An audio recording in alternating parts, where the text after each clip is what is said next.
앞쪽에 있습니다. 빌립보서 4장 10절에서 19절 말씀 조금 길지만 우리 한음성으로 읽도록 하겠습니다. 찾으셨으면 함께 읽습니다. 시작. 내가 주 안에서 크게 기뻐함은 너희가 나를 생각하던 것이 이제 다시 싹이 남이니 너희가 또한 이를 위하여 생각은 하였으나 기회가 없었느니라. 내가 궁핍함으로 말하는 것이 아니니라. 어떠한 형편에든지 나는 자족하기를 배웠노니 나는 비천에 처할 줄도 알고 풍부에 처할 줄도 알아. 모든 일 곧 배부름과 배고픔과 풍부와 궁핍에도 처할 줄을 아는 일체의 비결을 배웠노라. 내게 능력 주시는 자 안에서 내가 모든 것을 할 수 있느니라. 그러나 너희가 내 괴로움에 함께 참여하였으니 잘하였도다.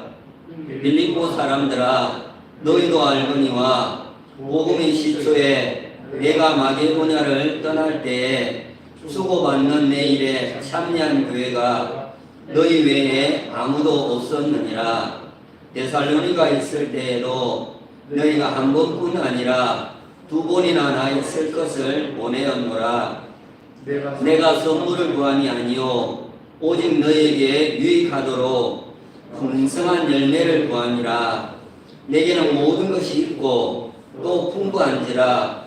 에바브라 기도편에 너희가 준 것을 받음으로 내가 풍족하니 이는 받으실 만한 향기로운 제물이요 하나님을 기쁘시게 한 것이라. 나의 하나님이 그리스도 예수 안에서 영광 가운데 그 풍성한 대로 너희 모든 쓸 것을 채우시리라. 아멘. 오늘도 예배 자리에 나오신 한 분 한 분을 주님의 이름으로 사랑하고 축복하고 환영합니다. 12월의 말씀 주제는 섬김입니다. 예수님께서 왜 오셨는가 하는 것을 잘 알려주는 그런 제목이기도 합니다. 특히 12월 달에 나눔과 섬김이 회복되게 하옵소서. 이렇게 계속 기도할 수 있기를 바랍니다. 오늘 설교 제목을 능력과 참여로 섬깁시다. 이렇게 제목을 정했습니다. 오늘은 그리스도인들이 가장 좋아하는 성경 구절 가운데 하나인 빌립보서 4장 13절을 시작으로 하여서 오늘 말씀을 좀 풀어가 보려고 합니다. 이 구절은 다 외우시지요? 큰 소리로 한번 외워볼까요? 아니면 큰 소리로 읽어볼까요? 네, 큰 소리로 한번 읽어보도록 하겠습니다. 다 같이 4장 13절 큰 소리로 함께 읽습니다. 시작! 내게 능력 주시는 자 안에서 내가 모든 것을 할 수 있느니라. 아멘. 자, 그런데 말입니다. 모두가 요술방망이처럼 여기고 또 보물 상자를 열 수 있는 만능 열쇠처럼 여기는 이 구절을 바울은 왜 여기다가 기록을 했을까 하는 겁니다. 오늘 본문하고는 좀 잘 안 어울리는 것 같지 않습니까? 그런데 왜 여기다 이렇게 기록을 했는가 하는 거죠. 그래서 우리는 요 말씀만 이렇게 딱 떼어서 그렇게 외우고 또 적용을 할 것이 아니라 전후, 오늘 말씀의 전후 문맥 속에서 살펴보아야 바른 이해가 된다라는 거예요. 오늘은 우리가 바른 이해를 위해서 이 말씀을 중심으로 해서 좀 살펴보려고 합니다. 그래서 저는 내게 능력 주시는 자에 대한 몇 가지 해석을 먼저 해보려고 합니다. 첫 번째는 여기 첫 번째 내게 능력 주신 자는 바로 예수님을 가리킵니다. 예수 그리스도를 가리킵니다. 내게 능력 주신 자는 예수 그리스도를 가리킨다. 대부분의 권위 있는 그런 사본에는 이 말이 빠져 있는데요. 스테파노스 신약 헬라어 성경에는 이 크리스토, 우리말로 하면 그리스도라고 하는 이 말이 13절 맨 끝에 이렇게 나와 있는 것을 볼 수가 있어요. 다른 권위 있는 사본에는 없는데 스테파노스라고 하는 이 스테판 사본에는 나와 있다라는 것. 그래서 이렇게 번역이 가능합니다. 내게 능력 주시는 자, 곧 그리스도 안에서 내가 모든 것을 할 수 있느니라. 그러니까 그리스도 안에서 모든 것을 할 수 있다라는 이야기를 하고 있는 것입니다. 여러분, 우리가 잘 아는 이 바울은 선교사입니다. 예루살렘 교회를 모교회로 하고 안디옥 교회를 선교의 전초기지로 삼고 유럽에 건너가서 여러 곳을 다니면서 복음을 전했습니다. 그렇게 해서 빌립보 교회와 또 데살로니가 교회, 고린도 교회를 이 유럽에다가 세우게 됩니다. 제가 자주 이야기를 했지만 이 빌립보 교회는 자주 옷감 장사를 하는 이 루디아 섬유 일을 하는 이 루디아라고 하는 여인이 바울의 설교를 듣고 이렇게 성령의 감동을 받아서 자기 집을 하나님께 드림으로 이렇게 시작이 되었으나 세운 사람은 바울입니다. 더 정확히 말을 하면은 바울 일행에 의해서 이 빌립보 교회가 세워지게 된 것입니다. 자, 루디아의 집을 기도처로 삼은 이 바울 일행이 본격적으로 유럽 이 선교에 나서게 됩니다.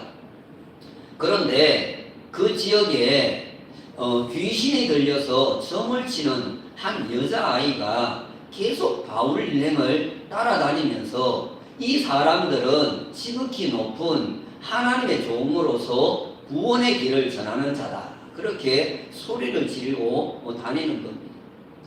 귀신이 귀신같이 아는 것 같은데 이게 오히려 복음의 방해가 되었다라는 것. 하도 매일 이렇게 쫓아다니면서 그렇게 괴롭히니까 바울이 그 아이에게 들어간 귀신을 내쫓아 버리게 됩니다. 여러분, 이것은 대단한 능력인 거죠. 아무나 귀신을 쫓아낼 수가 없어요. 능력이 없는 사람이 귀신을 쫓아내려고 하면요, 귀신이 뭐라 그럽니까? 옛다 이래요. 안 쫓겨나가요. 귀신을 쫓아냈다는 것은 대단한 능력이라는 거예요. 귀신이 이렇게 나가자 그 아이는 이제 정상 제정신이 이렇게 돌아오게 되었는데, 문제는 이 아이를 통해서 점을 쳐서 이익을 보던 그 주인들이 자기들의 소망이 끊어진 것을 이익의 소망이 끊어진 것을 알고 이 바울 일행을 빌립보 도시를 소란케 하는 자라는 그 누명을 씌워서 이렇게 고발을 해버리게 됩니다. 상관들은 그 지역의 사람들의 말만 듣고 이 바울과 실라를 매를 때리고 옥에 가두어 버립니다. 그리고 간수로 하여금 그 옥문을 든든히 지키게 했습니다. 하지만 우리가 아는 대로 바울과 실라는 한밤중에 일어나서 하나님을 찬양하고 기도하자 옥터가 움직이고 옥문이 열리고 메인 것들이 다 풀어지는 그런 역사가 나타났습니다. 그 광경을 보고 간수가 차결하려고 하자 바울이 이렇게 얘기를 합니다. 주 예수를 믿어라. 그리하면 너와 내 집이 구원을 받으리라. 이렇게 얘기를 했습니다. 그래서 이 간수가 그 즉시로 예수를 믿고 그 온 가족들도 예수를 믿게 되었다라는 거예요. 여러분, 이런 모든 일들은, 일련의 모든 일들은 예수님의 능력이 아니고는 할 수가 없는 거예요. 바울이 한 게 아니고 예수 그리스도의 능력을 힘입어서 바울이 하게 되었다 있다라는 것입니다. 오늘 이 자리에 나와 있는 우리도 예수 그리스도의 그 능력을 힘입으면 이와 같은 능력을 행할 수 있는 줄 믿으시기를 주님의 이름으로 축원합니다. 둘째, 내게 능력 주는 자. 꼭 우리가 번역을 할 때 주시는 자 이렇게 번역을 안 할 수도 있죠. 주는 자 이렇게도 번역이 가능하지요. 그래서 여기에서 두 번째로 내게 능력 주는 자는 바울의 선교 사역을 돕는 자들이라고 해석을 할 수가 있다라는 거예요. 선교는 다양한 방법을 할 수가 있어요. 문서 선교가 가능하고 또 물질 선교도 가능하고 몸으로 선교를 할 수 있고 또 기도로 그렇게 선교를 할 수가 있습니다. 그런데 지금 바울은 로마 감옥에 갇혀 있는 신세라서 몸으로 선교하는 것은 상당히 부자유스러운 그런 상황이었습니다. 그래서 바울은 특별히 문서 선교와 기도로 선교하는 일에 온 열정을 쏟았습니다. 또한 물질 선교에도 그는 멈추지 않고 계속 하게 됩니다. 바울이 로마 감옥에 갇혀서도 물질의 선교를 할 수 있었던 것은 끊임없이 그에게 물질로 후원을 해주는 사람들이 있었기 때문에 가능했던 것입니다. 자, 오늘 본문은 여러 가지 섬김 중에서도 특별히 물질로 선교하는 그 부분을 다루고 있습니다. 혹시 어떤 성경을 이렇게 보시면은 그 오늘 본문 바로 위에 빌립보 사람들의 선물이라고 하는 그런 소제목이 붙어 있는 것을 볼 수가 있습니다. 바울에게 빌립보 교회의 성도들이 많은 물질로 선물을 보내줬다라는 이야기를 하고 있는 것입니다. 그래서 오늘 본문은 빌립보 사람들이 물질로 섬겨준 것에 대해서 바울이 감사하고 또 위로하고 격려하는 그런 내용의 말씀이 됩니다. 바울이 감옥에서 추위를 견디려면은 겨울에 두터운 외투가 필요합니다. 또 음식과 약도 필요한 것입니다. 그러나 바울은 단순히 자신의 몸을 위해서 물질의 도움을 청하고 있는 것은 아니었습니다. 바울이 여러 교회를 세웠지요. 또 여러 사람들이 동역하는 사람들이 있습니다. 그들을 섬기기 위해서 물질을 필요로 했던 것. 그렇게 해서 계속해서 바울은 복음 전하는 일을 멈추지 않고 하려고 했다라는 것입니다. 이렇게 볼 때 둘째, 내게 능력 주는 자는 빌립보 교회의 성도들을 가리키는 것으로 그렇게 해석을 할 수가 있다라는 거죠. 세 번째는 여기 세 번째 내게 능력 주시는 자는 성령의 감동을 받은 자들로 그렇게 해석을 할 수가 있습니다. 10절에 보시면은 내가 주 안에서 크게 기뻐함은 너희가 나를 생각하는 것이 이제 다시 싹이 남이니 너희가 또한 이를 위하여 생각은 하였으나 기회가 없었느니라. 이렇게 바울이 이야기를 합니다. 자, 여기 이제 다시 싹이 남이니 라는 말씀을 통해서 우리가 알 수 있는 것은 그동안 이 빌립보 교회 성도들이 물질로 후원하던 그 일들이 한동안 중단이 되어 있었다라는 것을 알 수가 있습니다. 하지만 이제라고 하는 말을 통해서 우리는 다시 그 섬김이 시작되고 있다라고 하는 것도 알 수가 있는 것입니다. 자, 그리고 여기 다시 싹이 남이니 라고 하는 이 헬라어 단어 아네 달레테라고 하는 이 단어는 본래는 겨울잠을 자던 나무가 이제 봄이 되어서 싹을 내고 꽃을 피우는데 비유적으로 이르는 데 사용된 단어가 바로 이 아네 달레테라고 하는 단어입니다. 그렇다면 바울은 왜 이제 여기 다시 싹이 나미니 라고 하는 겨울잠을 자던 나무가 싹을 틔우고 꽃을 피우는 그 단어를 왜 여기서 사용을 하고 있는가 하는 거예요. 그 해석은 한 두 가지로 생각을 해볼 수가 있습니다. 첫 번째는 너희가 나의 사역에 신경을 쓸 만큼 다시 번창하였다라는 그런 뜻입니다. 무슨 이야기냐면 하나님께서 물질로 섬길 수 있을 만큼 그들에게 풍성한 물질의 복을 허락해 주셨다는 그런 뜻이 되는 거예요. 두 번째는 너희의 나에 대한 관심이 다시 새롭게 생겨나게 되었다는 그런 뜻입니다. 이것은 마음을 가리킵니다. 시간이 오랫동안 흐르는 가운데서 잊고 있었는데 어느 날 문득 바울을 섬기고 싶다라고 하는 그런 마음이 생겨나게 되었다라는 것입니다. 여러분, 이 두 가지는 서로 보완되는 그런 말씀입니다. 여러분, 마음이 있어도 물질이 없으면 도울 수가 없어요.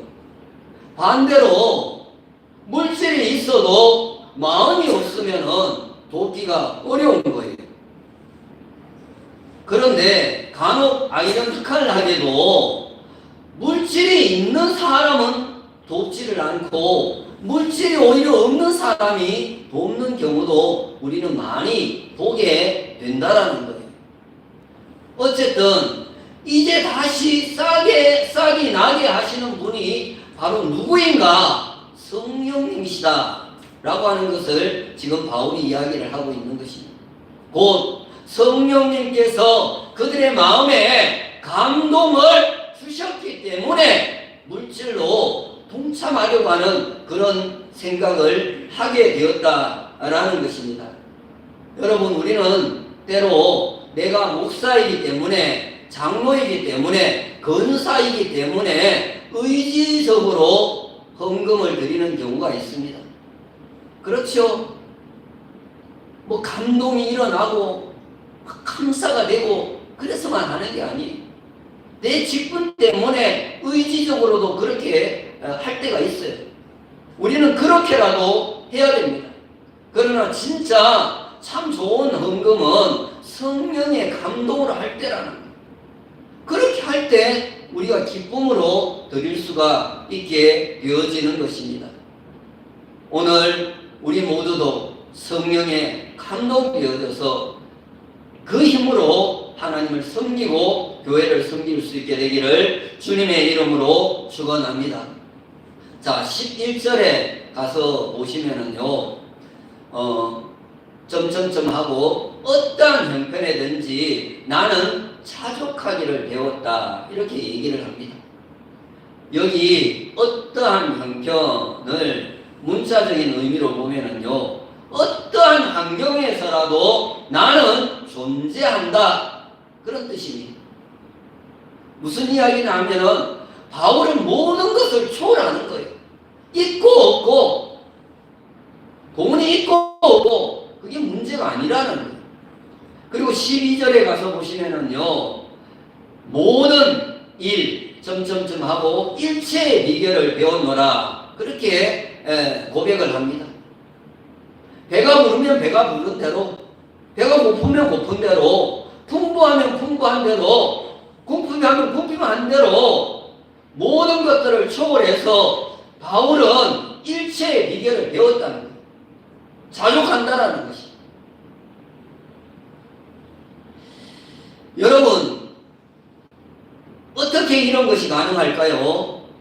그것은 바울이 주님으로부터 받은 소명과 사명에서 찾을 수가 있습니다.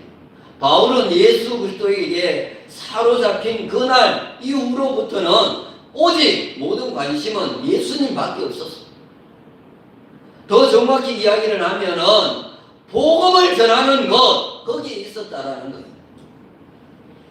그래서 설사 그들이 물질로 섬기는 걸 중단하거나 그 물질 후원이 줄어든다 할지라도 no problem, 전혀 문제될 것이 없다라는 거예요.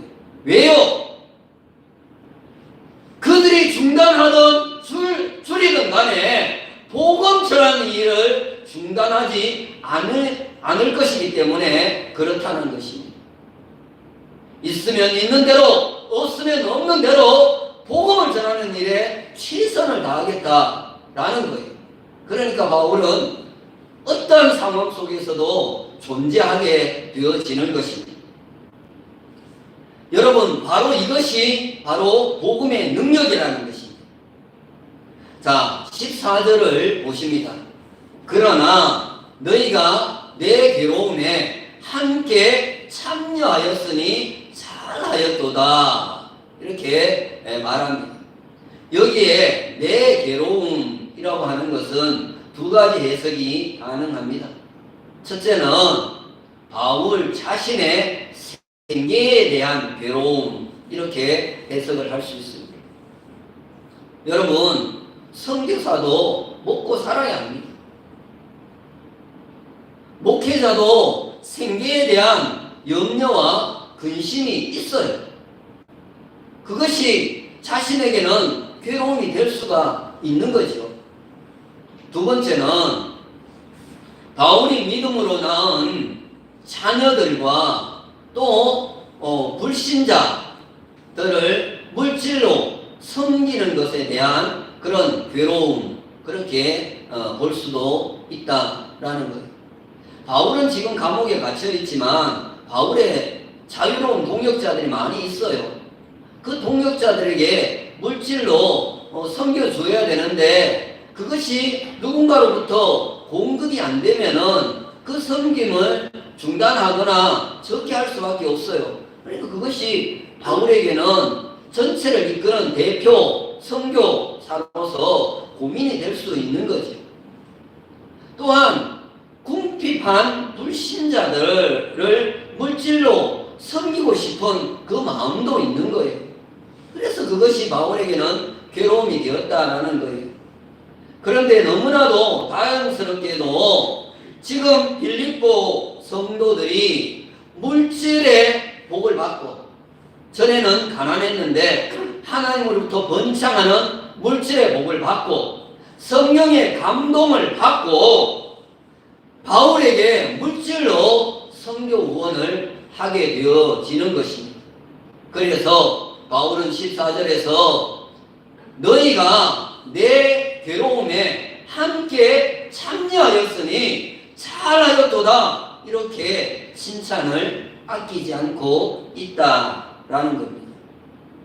여러분, 우리도 물질뿐만 아니라 그 사람의 마음의 괴로움까지도 헤아리는 그런 섬김의 신앙을 갖게 되기를 주님의 이름으로 축원합니다.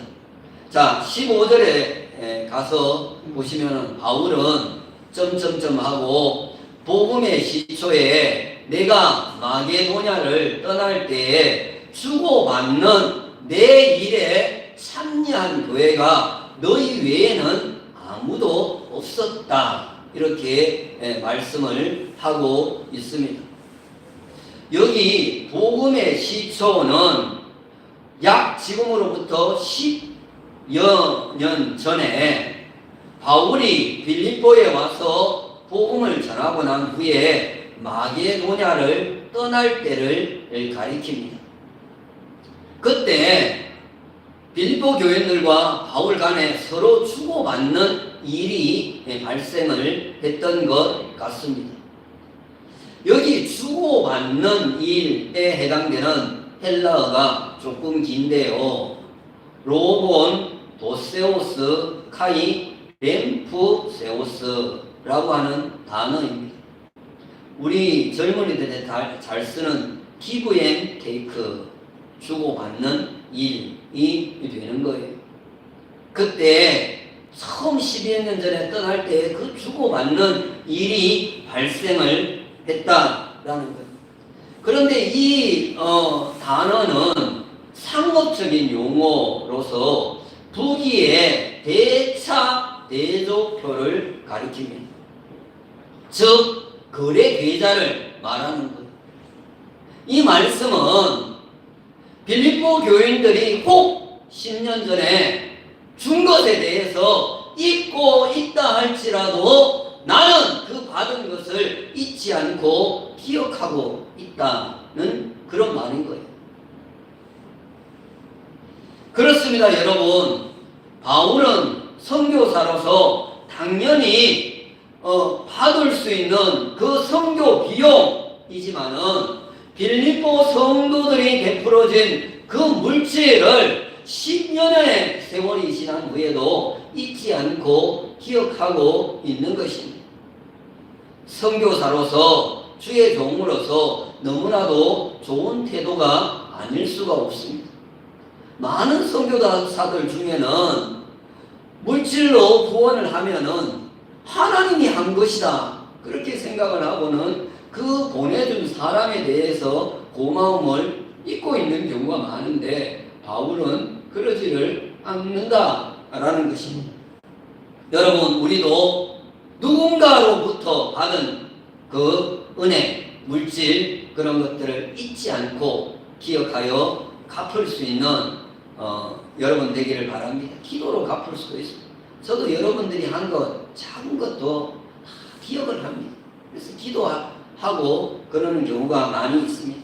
자, 16절에 가서는 데살로니가 바울이 있을 때에는 한 번이 아니고 두 번씩이나 쓸 것을 제공해 주었다 이렇게 또 이야기를 합니다. 그러니까 바울은 다 기억을 하는 거예요. 자, 그리고 17절에 가서 보시면은 내가 선물을 구함이 아니요 오직 너희에게 유익하도록 풍성한 열매를 구함이라 이렇게 얘기를 합니다. 자, 그런데 바울은 자신의 관심이 선물에 있는 것이 아니고 전해준 그 빌립보 성도들의 유익을 위한 것이다 그렇게 이야기를 하고 있습니다. 그는 여기서도 상업적인 용어를 사용하는데요. 유익, 풍성, 열매 이런 것들이 다 상업적인 그런 용어, 장사에 할 때 사용되어지는 그런 용어입니다. 그래서 혹자는 빌립보 성도들의 이 물질 원조를 신용장부에 붙어 있는 이익금이라고 묘사를 하기도 합니다. 여러분, 주식에 투자를 하는 것은 공동 투자를 하는 거예요. 그 이익이, 수익이 발생을 할 수가 있잖아요. 물론 손해가 나는 경우도 있죠. 그러면 그 수익에 대한 배당금이 내게 돌아오게 되어지는 거예요. 바울이 지금 그것을 이야기를 하고 있는 것입니다. 실제로 빌립보 교회 성도들의 그 물질로 섬긴 것은 영적인 투자와 같은 것입니다.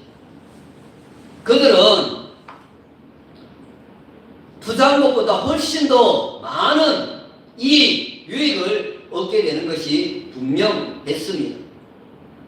나의 섬김이 풍성한 열매로 유익이 되어 돌아올 것을 기대하면서 기꺼이 섬길 수 있기를 주님의 이름으로 축원합니다. 18절을 보십니다.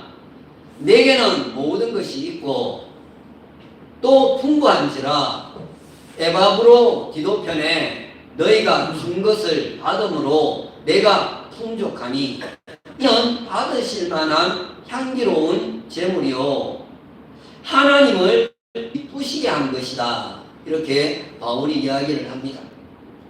바울은 계속해서 상업적인 용어를 사용을 하고 있습니다.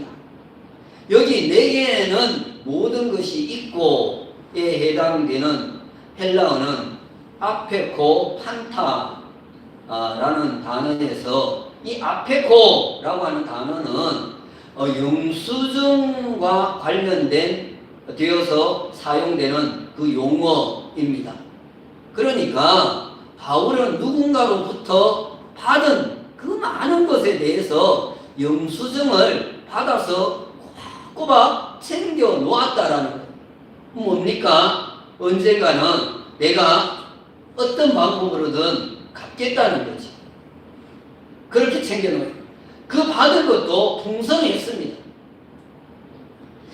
그런데 바울은 자신의 기쁨과 만족을 자신의 것으로 여기지 않고 그것을 하나님과 연결을 시키고 있다라는 거예요. 자, 이는 그저 사람을 섬긴 것이 아니다라는 것을 강조하고자 하는 것입니다. 여러분, 우리의 섬김이 사람을 섬겨서 그 사람을 기쁘게 하는 것으로 끝나는 것이 아니라 하나님의 기뻐 받으시는 향기로운 기쁨의 제물이 되는 것을 믿고 기꺼이 섬길 수 있는 여러분 되기를 주님의 이름으로 축원합니다. 자, 4장 19절에 보시면은 바울은 오늘 본문을 이렇게 결론을 맺고 있습니다. 나의 하나님이 하고 그 풍성한 대로 너희 모든 쓸 것을 채우시리라. 할렐루야. 하나님께서 갚아준다라는 거예요. 빌립보 교회 성도들은 풍족한 가운데서가 아니라 부족한 그런 형편에서 바울을 물질로 섬겨 주었습니다. 그런데 바울은 그 물질로 갚을 수가 없었습니다. 하지만 바울은 그들의 모든 쓸 것을 하나님께서 갚아주실 것이다, 채워주실 것이다 라고 확신을 하고 있다라는 것입니다. 왜요? 그것은 하나님의 신실하심, 전능하심, 무소부재하심에 때문이다 라는 것을 말하고 있는 것입니다. 여러분, 우리들의 모든 쓸 것이 얼마나 많습니까? 남들에게 줄 수 없을 만큼 우리는 쓸 것이 필요한 것이 많습니다. 그러나 여러분, 염려할 것이 없습니다. 왜냐하면 하나님께서 풍성한 대로 채워주실 것이기 때문입니다. 한 만큼이 아닙니다. 흔들어 넘치도록 하여 우리에게 안겨줄 것이다. 그렇게 말씀하고 있습니다. 오늘은 주로 물질과 관련된 그런 말씀을 나누었는데요. 몸으로도 섬기는 것도 마찬가지입니다. 오늘은 14절과 15절에 나오는 참여라고 하는 이 단어를 중심으로 마지막 마무리를 하려고 합니다. 제가 설교 준비를 이렇게 하는 중에 갑자기 이런 장면을 그리면서 잠시나마 마음이 이렇게 행복했습니다. 최 장로님께서 TV를 보시다 말고 오늘 이 장로님 가정 청소인데 아마 못 오실 것 같고 내가 대신 가서 해야지 하고 교회로 오신 거예요. 그까짓 그 TV 봐야 뭐해, 영양가도 없는 거 하면서 말이죠. 왔어요. 사실 그렇죠. 요즘 TV 봐야 무슨 영양가 있는 게 나옵니까? 그런데 최정로님만 그런 생각을 한 게 아니고 천건사님도 백화점 쇼핑하러 가려고 하다가 그게 문득 생각이 나서 교회로 오신 거예요. 그런데 이게 웬일입니까? 그날따라 청소당번인 이장면님이 시간을 내서 교회로 청소를 하러 왔어요. 창립 교회의 개척 멤버 대여섯 명이 모이게 된 거예요. 여러분, 그걸 뭐라고 합니까? 성령의 감동을 받았다. 그러는 거예요. 성령이 감동을 주셔서 이렇게 온 거예요. 그러자 옛날 이렇게 함께 개척교회를 했던 그 당시의 추억도 이렇게 새록새록 떠오릅니다. 함께 청소도 하고 함께 이렇게 식사도 이렇게 하면서 교제를 나눕니다. 다시 섬김에 대한 이렇게 싹이 이렇게 나게 된 것입니다. 자, 우리 다시 한번 잘해보자. 그렇게 서로 독려도 하고 격려도 한 것입니다. 제가 너무 비현실적인 이야기를 한 건가요? 아니죠. 이 성령의 감동이 오면은 얼마든지 그런 일들이 일어날 수가 있지를 않겠습니까? 여러분, 참여가 십시일반이 서로에게 힘이 됩니다. 힘이 나게 하는 거예요. 작은 불꽃 하나하나가 모여서 큰 불을 일으킬 때 우리 큰빛교회는 큰 능력 있는 교회, 또 부흥하는 그런 교회가 될 줄 믿습니다. 우리 모두 모든 것이 주께로부터 왔음을 알고 기꺼이 물질로, 몸으로, 또 문서로, 기도로 섬길 수 있게 되기를 주님의 이름으로 축원합니다. 그래서 우리의 모든 쓸 것을 채우시는 이 하나님을 날마다 경험하며 살아갈 수 있게 되기를 예수님의 이름으로 축원합니다. 오늘 주신 말씀을 우리 기억하면서 찬송가